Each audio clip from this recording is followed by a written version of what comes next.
Ayan guys, daming itlog no. Tama, itlog ang nilalagay dyan. Yung iba itlog. Sa akin, white cheese lang.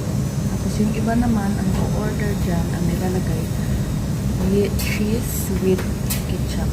Sa akin, white cheese lang. Yung iba, itlog. Masarap yan, nakala nyo lang marunong. Masarap yan. Masarap yan, alaman sa white cheese. Depende ko ano gusto mo. White cheese or cheese with ketchup. Sa akin kasi white cheese. Kasi yung iba naman, itlog nilalagay. Dati itlog. Sa tingin nyo, masarap yan. Masarap yan, akala nyo lang yan. Kahit subukan nyo.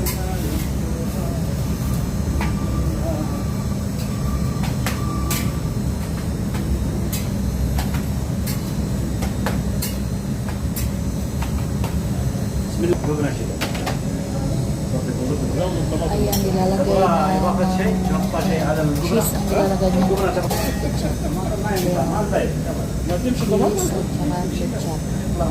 Depende kasi yan sa anong gusto ng tao. Tapos babalutin, bibigay sa customer.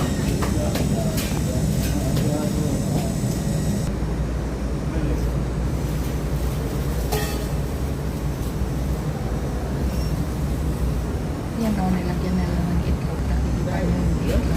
Yung itlog niya, ang palaman niyan, itlog, kamatis, sibuyas.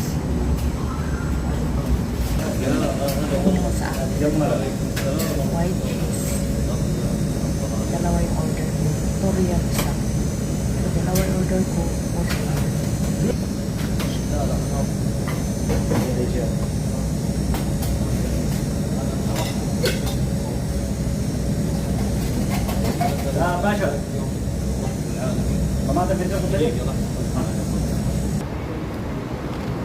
Dalawa yung in-order ko. Ano lang yun? Furian. Dalawa. White cheese. White cheese. Walang itlog. Nangangati ako sa itlog. Nangangati ako sa manok. So, white cheese tayo.